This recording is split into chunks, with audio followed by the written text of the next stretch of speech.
Hello everyone, this is Neha Kaur welcoming you once again to our podcast. सबसे पहले तो आप सबको नए साल की बहुत बहुत बधाई। ये 2026 का हमारा पहला पॉडकास्ट है। तो पिछले साल हमने काफ़ी रेलिवेंट एंड इम्पॉर्टेंट टॉपिक्स को कवर किया था एंड अब हम एक फ्रेश स्टार्ट के साथ आगे बढ़ेंगे। लेकिन आगे बढ़ने से पहले ये जानना बहुत ज़रूरी है कि पिछले कुछ सालों में कौन से मेजर चेंजेस हुए थे।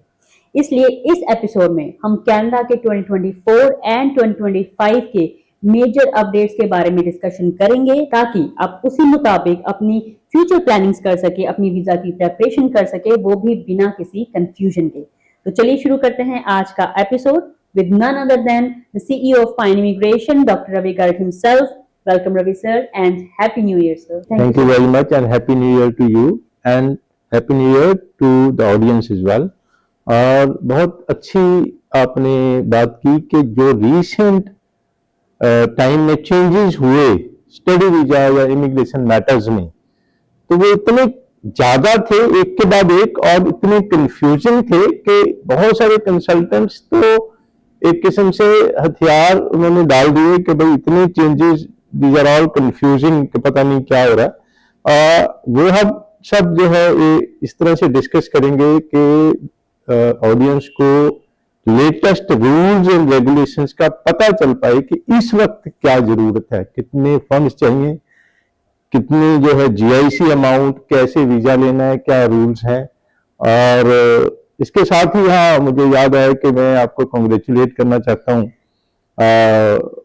मुझे लगता है कि बहुत ऑडियंस को नहीं पता होगा कि नेहा प्रीत एक अच्छी राइटर भी है और आपकी जो बुक है द मई डिपार्चर, उसके लिए आपको बहुत बहुत बधाई और उसके लिए बहुत गुड विशेस कि ये बुक जो है अमेजोन पे आई थिंक अवेलेबल है और बहुत ज्यादा इसकी सेल हो और बहुत ज्यादा आपको यश मिले।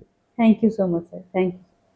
तो सर सबसे पहले मैं पूछना चाहूंगी आपको कि पिछले कुछ समय में कनाडा इमिग्रेशन के जो रूल्स हैं उसमें एक के बाद एक चेंजेस आए हैं। बिल्कुल। एंड जहां तक मुझे याद है कि सबसे पहला जो चेंज था वो था जो स्टडी वीजा की जो फंड्स की रिक्वायरमेंट थी उसमें एक मेजर चेंज आया था। Please enlighten us, what was that? बिल्कुल। देखो 2009 मई से इतने ज्यादा स्टूडेंट्स, एसपीपी प्रोग्राम शुरू हुआ तब, और इतने ज्यादा स्टूडेंट्स कनाडा में भी और कंट्रीज में भी, खासतौर पे कनाडा में गए कि अबाउट 15 ईयर्स 2024 तक कि वहां पर ये पॉलिटिकल इशू भी बन गया और उन्हें ये लगा भी कि हाउसिंग की प्रॉब्लम है, कुछ और जो हेल्थ की फैसिलिटीज की प्रॉब्लम होगी due to huge rush of international students. तो उसे कम करने के लिए उन्होंने जो सबसे पहले चेंज किया वो जीआईसी अमाउंट का, मतलब ये कि पहले ये जो 1 जनवरी 2024 से पहले इंटरनेशनल स्टूडेंट्स को स्टडी वीजा लेने के लिए $10,000 जीआईसी पे करना पड़ता था कनेडियन बैंक में। That was one of the requirements के जून 2018 में एसडीएस में कन्वर्ट हो गया था। ये जो एसपीपी प्रोग्राम था उसकी रिक्वायरमेंट थी जल्दी शॉर्ट टाइम में फास्ट वीजा देने के लिए, स्टडी वीजा के लिए। तो उसमें 10,000 से बढ़ा के अचानक से 1 जनवरी 2024 के बाद जिनकी फाइल्स लगनी थी उनके लिए उस अमाउंट को बढ़ाकर $20,635 कर दिया गया। It was really a shocking change. का मतलब कि हर साल $1,000 बढ़ाते 10-15 सालों में तो अच्छा रहता है, लेकिन ये बहुत शुरू से ही अबाउट 2009-10 से ही ये $10,000 ही चल रहा था, क्योंकि अचानक से 1 जनवरी 2024 को $20,635 और सितंबर 2025 से इस अमाउंट को और बढ़ाकर $22,895 कर दिया गया जीआईसी अमाउंट को, which is a big amount. और इससे डेफिनेटली बहुत सारे स्टूडेंट्स जो सपना ले रहे थे बाहर जाके स्टडी करने का और सेटल होने का, वो नहीं कर पा रहे हैं स्टडी वीजा के लिए अप्लाई, क्योंकि this is a big change, बहुत बड़ा अमाउंट है। और ना सिर्फ जीआईसी, टोटल अमाउंट्स भी पहले 1 साल के लिए 1 साल की फीस भरनी थी, 1 साल का जीआईसी लिविंग एक्सपेंस जो है पहले $10,000 और अभी $22,895 कर दिया गया, लेकिन साथ ही 2025 में ये चेंज के फुल स्टडी प्रोग्राम की फीस भी आपको एज फंड्स दिखानी है कि आपके पास कितने पैसे हैं, और वेदर आप ये पूरा स्टडी प्रोग्राम, मान लो 2 साल का है, 4 साल की डिग्री है या मास्टर्स वगैरह कितनी ड्यूरेशन का है, उसमें क्या उसकी ट्यूशन फीस है और कितने लिविंग एक्सपेंस है, वो आप कैसे अफोर्ड करोगे, दिखाइए, ये हमें फंड्स के तौर पे दिखाना है। So this has been a big change. इतना जब ज्यादा अमाउंट, वो भी अगर बैंक्स में दिखाना है तो अबाउट 4 मंथ्स ओल्ड होना चाहिए। ओके। तो ये एक बिग चेंज रहा, जिससे कि स्टडी वीजा की एक किस्म से स्ट्रिक्टनेस हो गई। Sir, after finances, I remember there was a big announcement related to private colleges.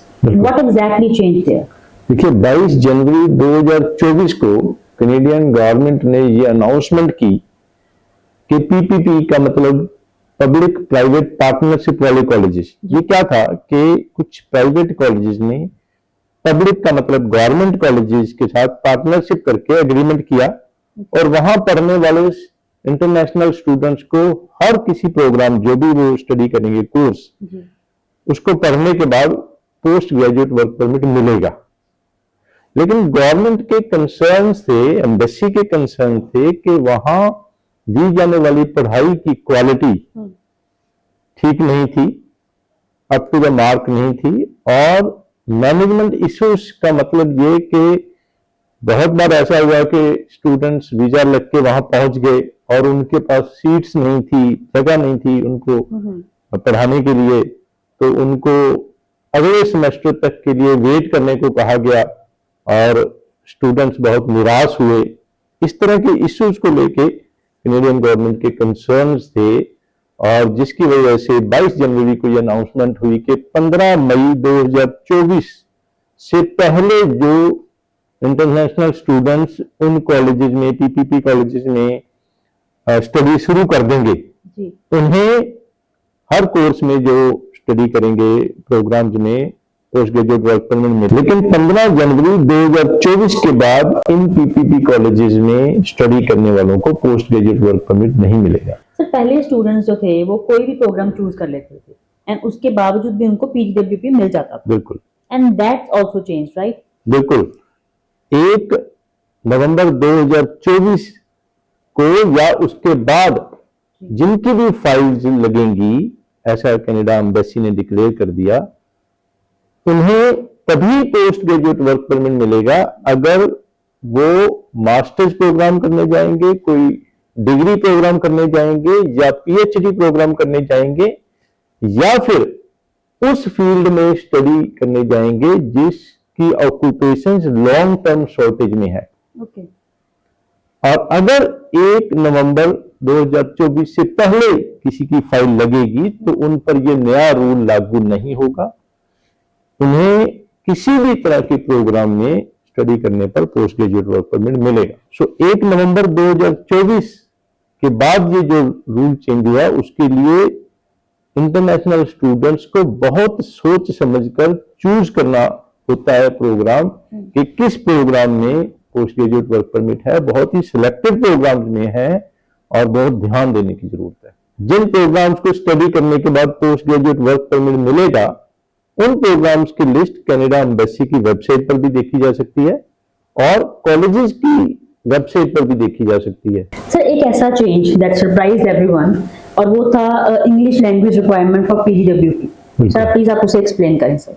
बिल्कुल। देखिए, दैट वाज रियली सरप्राइजिंग, और वो चेंज ये था कि post graduate work permit apply करने के लिए इंटरनेशनल स्टूडेंट्स को स्टडी खत्म करने के बाद post graduate work permit application के साथ ही इंग्लिश टेस्ट स्कोर अटैच करना है, और जिन स्टूडेंट्स ने कॉलेज में स्टडी की है उन्हें CLB 5 जरूरी है, विच मीन्स कि रीडिंग में 4.5 और लिसनिंग राइटिंग स्पीकिंग में 5 ईच बैंड्स।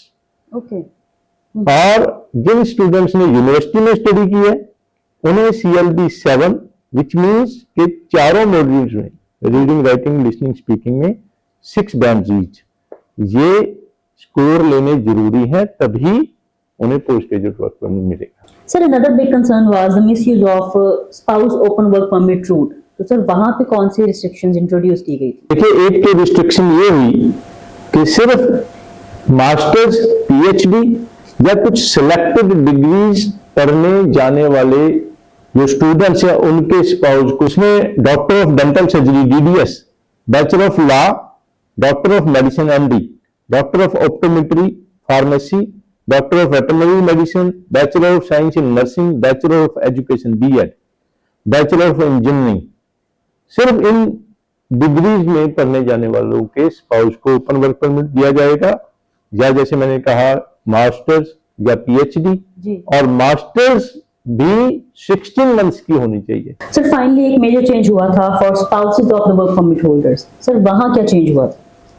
देखिए, एक चेंज तो ये हुआ कि डेट ऑफ एप्लीकेशन पर जो वर्क परमिट होल्डर अपने स्पाउस के लिए ओपन वर्क परमिट अप्लाई करना चाहता है जी, उस वर्क परमिट होल्डर का work permit date of application के बाद भी 16 मंथ्स के लिए वैलिड होना चाहिए। ओके। दूसरा ये कि हर किसी प्रोफेशन में, हर किसी ऑक्यूपेशन में काम करने वाले वर्क परमिट होल्डर के स्पाउस को ओपन वर्क परमिट नहीं मिलेगा। सिलेक्टेड ऑक्यूपेशन में काम करने वाले वर्क परमिट होल्डर्स को के स्पाउस को ही ओपन वर्क परमिट मिलेगा।